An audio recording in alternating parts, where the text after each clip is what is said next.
எல்லாருக்கும் நமஸ்காரம். இன்னைக்கு ஸ்ரீமன் நாராயணியத்துல தசகம் 57 பார்க்க போறோம். பிரலம்பாசுர வதக. பெருமாளை வதம் பண்றதுக்கு அப்படின்னு கம்சனால ஏவப்பட்டவர்கள் நிறைய பேர் வந்துட்டு இருந்தா இல்லையா, ஒருத்தர் ஒரு ரூபம் எடுத்துட்டு வந்தா. அந்த மாதிரி இன்னைக்கு இந்த தசகத்துல யார் வரான்னா பிரலம்பாசுரன் அப்படின்னு சொல்லக்கூடிய ஒரு அசுரன். இவன் எப்படி வரான்னா சின்ன குழந்தை மாதிரி, ஒரு குழந்தை வயசுல இருக்கிற மாதிரி ஒரு உருவம் எடுத்துட்டு வரான். அதை பத்தி தான் நம்ம பார்க்க போறோம். ஃபர்ஸ்ட் ஸ்லோகத்துல என்ன சொல்றா அப்படின்னாக்க, எல்லாருக்கும் கேட்டதை கேட்கிற மாதிரி கொடுக்கக்கூடியவன் நீ என்ன பண்ணிட்டு இருந்த, ஒரு நாளைக்கு ஆபரணங்கள் எல்லாத்தையும் போட்டுண்டு உன்னோட இருக்கக்கூடிய அந்த இடைச்சிறுவர்களோடையும் பசுக்கள் எல்லாரோடையும் ரொம்ப கூட்டமாக பலராமனோட நீ காட்டுக்கு போன அப்படின்றது முதல் ஸ்லோகம். அடுத்ததாக ரெண்டாவது ஸ்லோகத்துல என்ன சொல்றா அப்படின்னாக்க, இப்படி போயிட்டே இருக்கும்போது பலராமனுக்கு பெருமாள் அந்த காட்டோட அழகெல்லாம் காமிச்சுட்டே போறாராம். எவ்வளவு அழகா இருக்கு பாரு, மரம்லாம் எவ்வளவு நன்னா இருக்கு, பூக்கள்லாம் பூத்து குலுங்கி இருக்கு அப்படின்னு. அப்படி போற வழியில பலராமனுக்கு எல்லாத்தையும் நீ அந்த காட்டோட அழகை காமிச்சுட்டே போற. அப்போ கையில தடி அதை எடுத்துட்டு இருக்க ஏந்தின் வரக்கூடிய சிறுவர்களோட விளையாடிண்டே நீ அந்த மாடெல்லாம் மேய்க்கிறதுக்கு கோல் வச்சுட்டு இருப்ப இல்லையா, அந்த மாதிரி அதை எடுத்துன்னு வரக்கூடிய குழந்தைகளோட நீ விளையாடிண்டே எங்க போறன்னா பாண்டீரகம் அப்படின்னு சொல்லக்கூடிய ஒரு ஆலமரம், அது இருந்த இடத்த நீங்கள்லாம் போய் சேர்ந்தீங்க அப்படிங்கிறா. மூணாவது ஸ்லோகத்துல அப்போதான் யார் வரான்னா பிரலம்பன் அப்படின்னு சொல்லக்கூடிய ஒரு அசுரன். அவன் உன்னை கொல்லணும் அப்படின்னு கம்சனால ஏவப்பட்டு அவன் யாரோட வடிவத்தை எடுத்துக்கிறான், ஒரு இடை குழந்தை, அதாவது ஒரு இடைச்சிறுவன். அந்த குழந்தையோட வடிவத்தை எடுத்துட்டு ரொம்ப கைகள், பெரிய கைகளோட இருக்கக்கூடிய உன்கிட்ட வந்தான். பெருமாளுக்கு கை முட்டிய வரைக்கும் தொடுன்னு தெரியும் இல்லையா, சோ அதனால அந்த பெரிய பெரிய புஜங்களோட இருக்கக்கூடிய உன்கிட்ட அவன் நெருங்கி வரானாம்.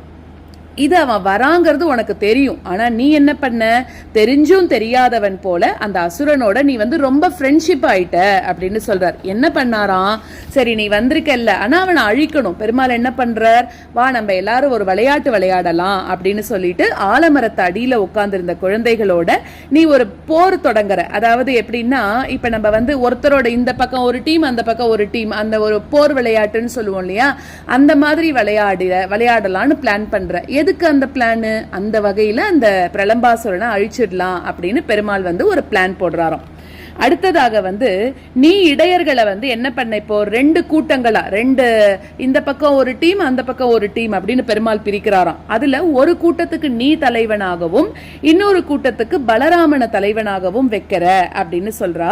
அப்போ இப்ப இவன் என்ன, பிரலம்பாசுரன் எங்க போகணும் அப்படின்னு நினைக்கிறான்னாக்க, உன்னோட வலிமை, ஏன்னா நீ அடிச்சா அவனால தாங்க முடியாது, அதனால அவன் என்ன பண்றான், சரி நம்ம கிருஷ்ணரோட கூட்டத்துக்கே வந்துடலாம் அப்படின்னு சொல்லிட்டு உன்னோட டீமுக்கே அந்த பிரலம்பாசுரன் வந்துடுறான் அப்படின்னு சொல்ற. நீ அவனை அனுமதிச்சு, அவன் கேட்கறான், சரி வா அப்படின்னு சொல்லி நீயும் அவனை உன்னோட டீம்லயே சேர்த்துடுற அப்படின்னு சொல்றா. சோ இப்ப பலராமனோட கூட்டம் உன்னோட கூட்டத்தை எதிர்த்து சண்டை போடுறதாம். இது 5வது ஸ்லோகம்.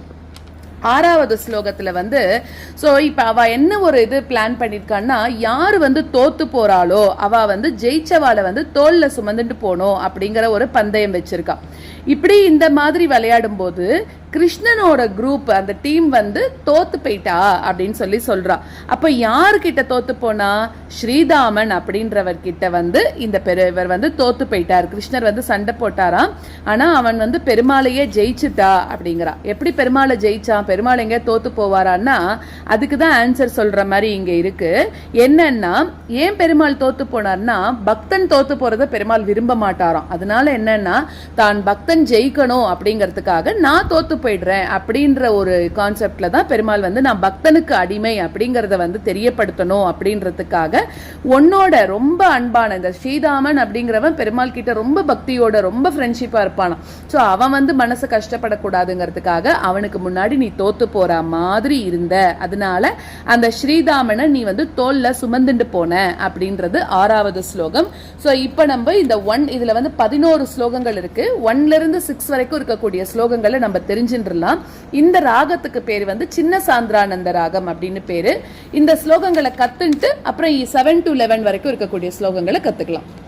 ராமசக குவாபி தினே காமத பகவன் கதோ பவான் விபினம் சூனுபிரபி கோபானாம் தேனுபிரபி சம்ருதோ லசத்வேஷக रामसखः क्वापि दिने कामद भगवन् गतो भवान् विपिनम् रामसखः क्वापि दिने कामद भगवन् गतो भवान् विपिनम् सोनुभिरपि गोपानां धेनुभिरपि संवृतो लसद्वेषः सोनुभिरपि गोपानां धेनुभिरपि संवृतो लसद्वेषः रामसखः क्वापि दिने कामद भगवन् गतो भवान् विपिनम्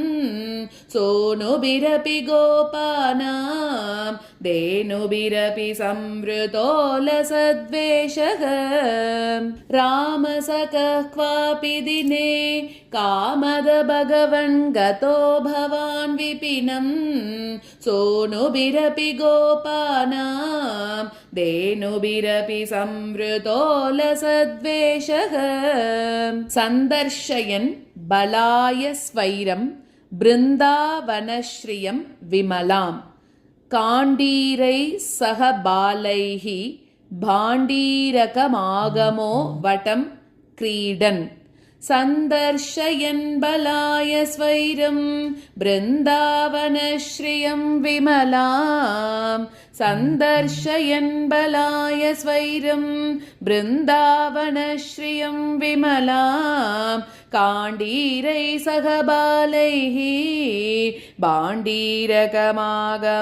वटं क्रीडन् काण्डीरै सह बालैः भाण्डीरकमागमो वटं क्रीडन् सन्दर्शयन् बलाय स्वैरं बृन्दावनश्रियं विमलाम् काण्डीरै सह बालैः भाण्डीरकमागमो वटं क्रीडन् सन्दर्शयन् बलाय स्वैरं बृन्दावनश्रियं विमलाम् काण्डीरै सह बालैः भाण्डीरकमागमो वटं क्रीडन् तावत्तावक निधनस्पृहयालुः गोपमूर्तिरदयालुः दैत्यः प्रलम्बनामा प्रलम्बबाहुं भवन्तमापेदे तावत्तावकनिधनस्पृहयालुः गोपमूर्तिरदयालुः तावत्तावकनिधनस्पृहयालुः गोपमूर्तिरदयालुः दैत्यः प्रलम्बनामा प्रलम्बबाहुं भवन्तमापेदे दैत्यः प्रलम्बनामा प्रलम्बबाहुं भवन्तमापेदे तावत्तावकनिधनस्पृहयालुः गोपमूर्तिरदयालुः दैत्यः प्रलम्बनामा प्रलम्बबाहुं भवन्तमापेदे तावत्तावकनिधनस्पृहयालुः गोपमूर्तिरदयालुः दैत्यः प्रलम्बनामा प्रलम्बबाहुं भवन्तमापेदे जानन्नप्यविजानन्निव तेन समं निबद्धसौहार्दः वटनिकटे पटुपशुप व्याबद्धं द्वन्द्वयुद्धमारब्धाः जानन्नप्यविजानन्निव तेन समं निबद्धसौहार्दः जानन्नप्यविजानन्निव तेन समं निबद्धसौहार्दः वटनिकटे पटुपशुपव्याबद्धं द्वन्द्वयुद्धमारब्धाः वटनिकटे पटुपशुपव्याबद्धं द्वन्द्वयुद्धमारब्धाः जानन्नप्यविजानन्निव तेन समं निबद्धसौहार्दः वटनिकटे पटुपशुपव्याबद्धं द्वन्द्वयुद्धम् आरब्धाः जानन्नप्यविजानन्निव तेन समं निबद्धसौहार्दः वटनिकटे पटुपशुपव्याबद्धं द्वन्द्वयुद्धम् आरब्धाः गोपान् विभज्य तन्वन् सङ्गं बलभद्रकं भवत्कमपि त्वद्बलवीरं दैत्यं त्वद्बलगतम् अन्वमन्यता भगवन् गोपान् विभज्य तन्वन् सङ्गं बलभद्रकं भवत्कमपि गोपान् विभज्य तन्वन् सङ्गं बलभद्रकं भवत्कमपि त्वद्बलवीरं दैत्यं त्वद्बलगतमन्वमन्यता भगवन् त्वद्बलवीरं दैत्यं त्वद्बलगतमन्वमन्यता भगवन् गोपान् विभज्य तन्वन् सङ्गं बलभद्रकं भवत्कमपि त्वद्बलवीरं